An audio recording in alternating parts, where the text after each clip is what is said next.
Ele está de volta, né? O nosso querido mercado da bola retornou aí, né? Mesmo a janela de transferências não estando ainda aberta, mas as movimentações já começam e vamos falar aí sobre os movimentos do São Paulo. Senhoras e senhores, respeitável público, começando mais um vídeo aqui no meu canal, vamos passar um pouquinho por cada tópico ali para trazer algumas situações, mas primeiro já deixar claro que não tem nenhum reforço fechado, avançado, então a gente até vai acabar até desmistificando aí algumas especulações, tá? Vamos começar pela mais forte, né, que é o Alexandro.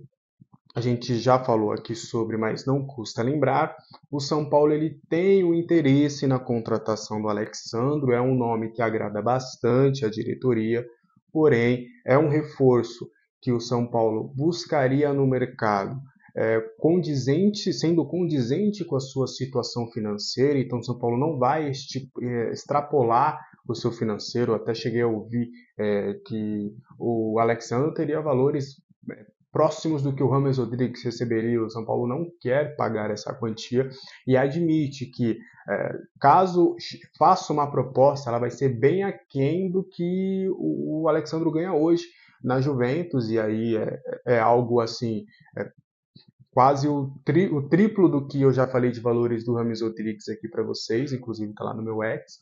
Então hoje seria inviável para o São Paulo pagar uma quantia próxima, mas com esse interesse, o São Paulo, ó, queremos a sua contratação, conseguimos pagar isso.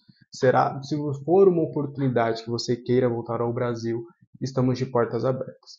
E aí, pelo que eu conversei com pessoas próximas ao Alexandro, e a gente já tem falado isso desde o início do ano, o Alexandro não é que ele não queira jogar no São Paulo, é que envolve muito mais questões familiares. O Alexandre ele entende que na Europa, fora do país, ele terá condições de vida melhores para sua família, entre uma questão de segurança, ensino, enfim, entra nessas questões mais particulares do Alexandre, que vai tomar a decisão juntamente com a sua família sobre o seu futuro nos próximos dias, tá?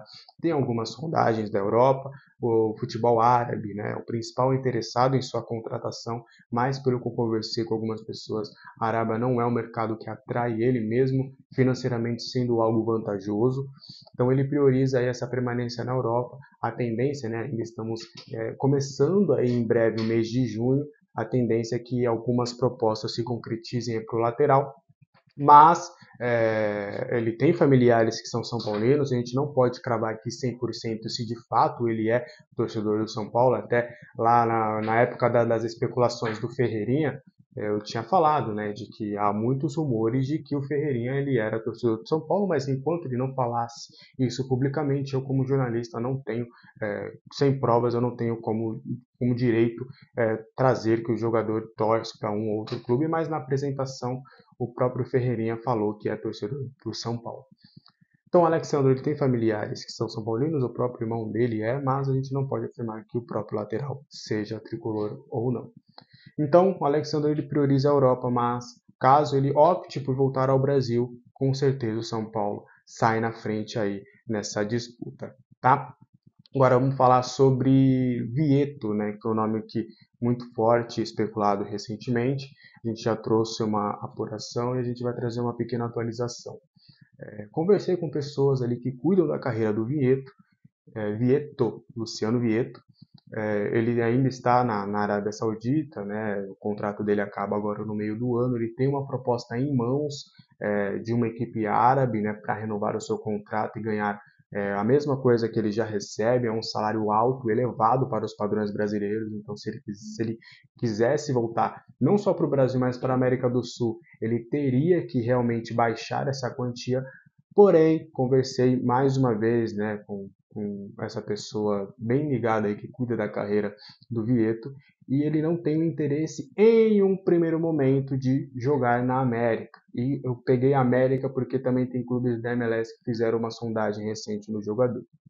A ideia é, ele tem 30 anos, é ele ficar por pelo menos mais 2 temporadas no futebol do exterior e aí sim começar a cogitar a volta ao futebol da América do Sul, tá? River Plate também fez uma sondagem, o Botafogo também entrou em contato recentemente, mas de fato proposta concreta ele só tem desse clube árabe, que aí eu não consegui confirmar o nome. Inclusive o jogador, ele já faz há um tempo que ele está no futebol árabe, né? Fez sucesso com a camisa do Al Hilal, e aí a tendência, né, é que ele não seja contratado. São Paulo fez sim uma consulta, né? Entrou em contato para saber mais informações sobre a situação dele. É um nome que agrada a Zubeldia, tem aprovação do técnico que conhece o jogador, porém realmente financeiramente fica bem viável.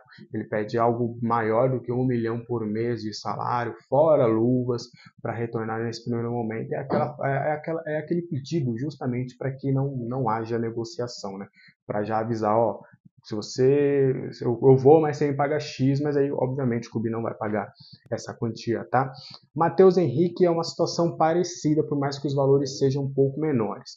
O São Paulo admite a procura por um volante no mercado, o São Paulo vai buscar um volante. O Zubeldia tem tentado encontrar soluções caseiras, mas parte da direção a avaliação de que o Zubeldia precisa de mais um jogador para suprir a ausência do Pablo Maia, que está lesionado. E é importante salientar, até o momento, o Zubeldia não fez nenhum pedido de contratação. Tá? Ele tem tentado buscar ali dentro do elenco as suas soluções. Ele não partiu dele nenhum pedido de contratação, é muito mais a diretoria entendendo que ele precisa sim de um lateral esquerdo e de um volante. E ele, Zubeldia, não tem, tipo, não quero, não traz, não contrata. Não tem tido essa conversa. E aí, o nome do Matheus Henrique foi realmente consultado, porém tem outras equipes de olho. E aí, na minha apuração, no Brasil, quem estaria mais avançado seria o Cruzeiro, né? Todas as equipes interessadas, São Paulo, Corinthians, Galo e Cruzeiro, fizeram sondagens procurando o empréstimo de uma temporada com opção de compra.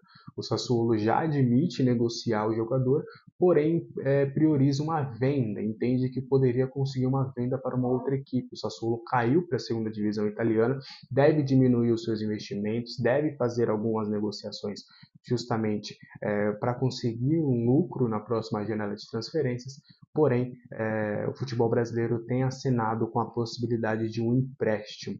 Então aí é uma negociação aí dos clubes brasileiros, uma procura que deve se arrastar um pouquinho mais, mas no São Paulo, até pela concorrência, pelos valores, ele ganha algo próximo a 1 milhão por mês lá no Sassuolo, é um pouquinho menor do que isso, tá? Não chega a bater 1 milhão, mas nesses valores o São Paulo em um primeiro momento está fora. O que poderia acontecer numa eventual negociação ali com a equipe italiana, o Sassuolo topar pagar parte dos salários e o São Paulo ficar com o restante, aí poderia ser que surja uma possibilidade.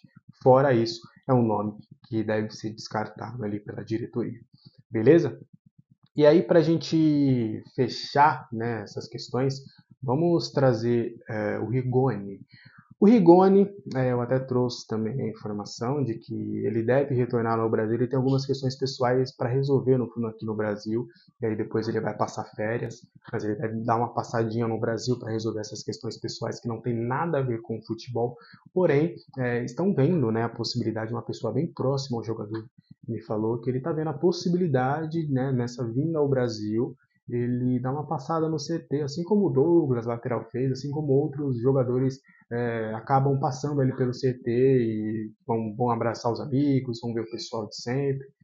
E o Rigoni deve dar uma passada lá no CT da Barra Funda, porém a diretoria do São Paulo nega veementemente qualquer possibilidade de contratação do argentino. Ele ficou livre depois da sua rescisão de contrato com o Austin FC, lá da MLS, e ele vai procurar um novo clube. Inclusive, eu conversei já com o staff do jogador, é uma pessoa diferente dessa pessoa próxima a ele, né, um amigo pessoal, aí já foi o empresário, de que tem 3 equipes de olho na contratação dele. Uma é o Elche da Espanha, inclusive que ele já jogou por lá. A outra equipe seria do Catar e uma equipe argentina também fez uma sondagem recente. E ele deve nos próximos dias aí definir o seu futuro, mas o São Paulo nega a possibilidade de fazer qualquer investimento. Porém, não seria um descarte. O Rigoni ele toparia, ele vê com bons olhos uma volta ao São Paulo, aquela famosa cavada, sabe? Mas o São Paulo não pensa em reforçar o seu elenco com a contratação do argentino, tá? E aí, para a gente fechar, Yaxson Mendes e Lisiero, os dois que retornam de empréstimos do futebol europeu nessa próxima janela, né, em junho. Os dois devem ter um período de férias, inclusive o Lisiero já está em São Paulo, vai curtir um curto período ali de férias e depois ele vai se apresentar normalmente ali com o elenco principal. E aí a tendência é que ambos, né, Lisiero e Mendes, eles treinem ali um pouco com o grupo, deve ter uma conversa com o Zubidia vai avaliar a situação dos dois jogadores e aí vai tomar a decisão. Os dois em um primeiro momento serão reintegrados, mas se eles vão jogar vai depender muito dessa conversa que eles vão ter com o treinador e também ali a avaliação do técnico, o que ele pensa de fato para esses dois jogadores. Tá bom? E aí, basicamente, o mercado do São Paulo tem sido isso, né? Muito mais uma questão de especulações do que fato, algo concreto, né? O São Paulo ele solta bastante nomes, mas até chegar de fato a propostas oficiais demora um pouquinho. Mas, enfim, deixa aí nos comentários o que você achou desses nomes, quais deles te agradam, se esses que estão emprestados podem ser úteis ao elenco do Zubidia. Até o próximo vídeo. Tchau!